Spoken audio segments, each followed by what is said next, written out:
शेतकऱ्यांची मोठी कटकट संपली. 15 जुलै पासून ई पीक पाहणीमध्ये मोठा बदल. शासनाचा ऐतिहासिक निर्णय. MHDAC. नमस्कार शेतकरी मित्रांनो, तुम्ही देखील ई पीक पाहणी करताना मोबाईल हॅक होणे, नेटवर्क नसणे, फोटो अपलोड न होणे, चुकीची नोंद होणे किंवा वेळेत पीक पाहणी पूर्ण न होणे अशा समस्यांना कंटाळले आहेत का? तर आजचे व्हिडिओ तुमच्यासाठी अत्यंत महत्वाचा आहे, कारण महाराष्ट्र शासनाने ई पीक पाहणी संदर्भात एक मोठा निर्णय घेतला आहे.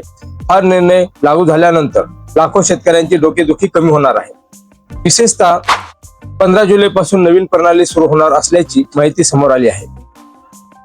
आता शेतकऱ्यांना प्रत्येक वेळी मोबाईल घेऊन शेतात फिरण्याची गरज राहणार नाही.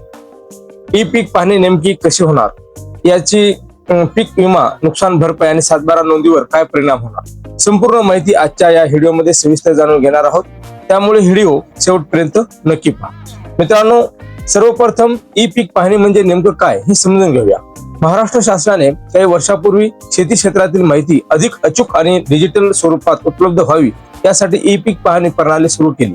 या प्रणालीद्वारे शेतकरी आपल्या शेतामध्ये कोणते पीक घेतले पाहिजे किंवा घेतले आहे, किती क्षेत्रामध्ये पीक आहे, कोणत्या हंगामात कोणते पीक घेतले आहे याची माहिती शासनाकडे ऑनलाईन नोंदवू शकतात. या माहितीचा उपयोग विविध शासकीय योजनांमध्ये केला जातो. विशेषतः पीक विमा योजना, नैसर्गिक आपत्ती नुकसान भरपाई, दुष्काळ मदत, पूर नुकसान भरपाई आणि कृषी विभागाच्या अनेक योजनांसाठी ई पीक पाहणीतील माहिती महत्वाची ठरते.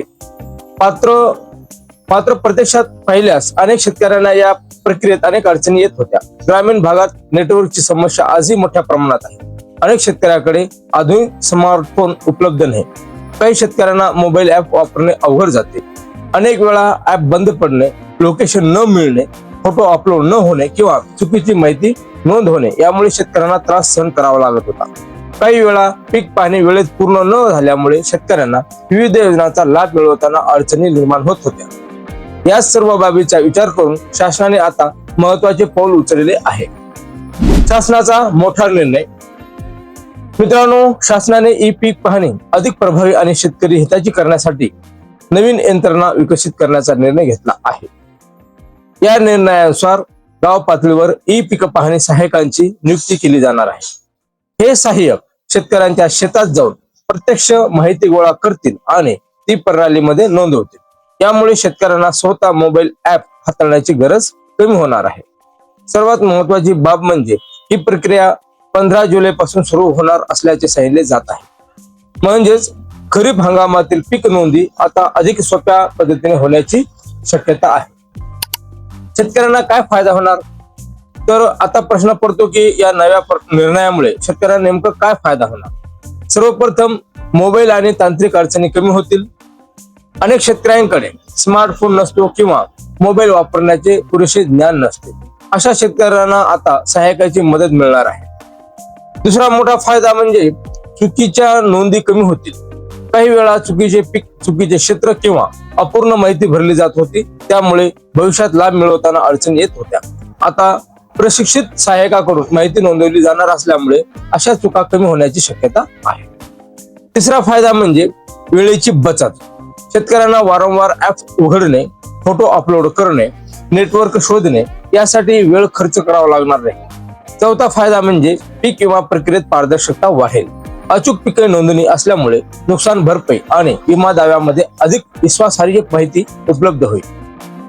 नवीन प्रणाली कशी काम करणार.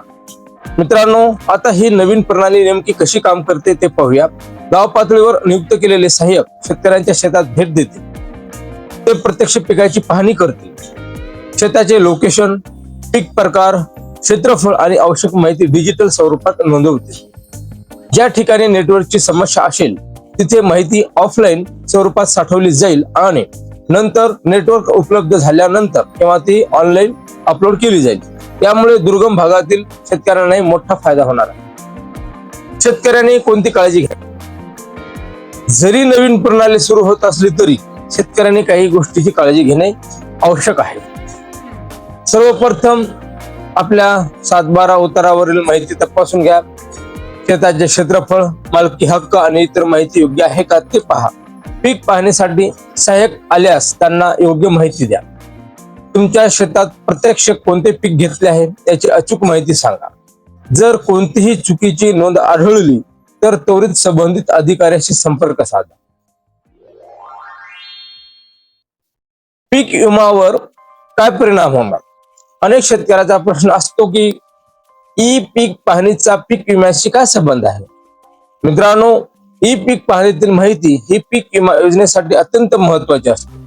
तुमच्या शेतात कोणते पीक आहे याची अधिकृत नोंद याच माध्यमातून केली जाते. म्हणून भविष्यात नुकसान झाल्यास भरपाई मिळवण्यासाठी अचूक पीक नोंदणी असणे आवश्यक असते.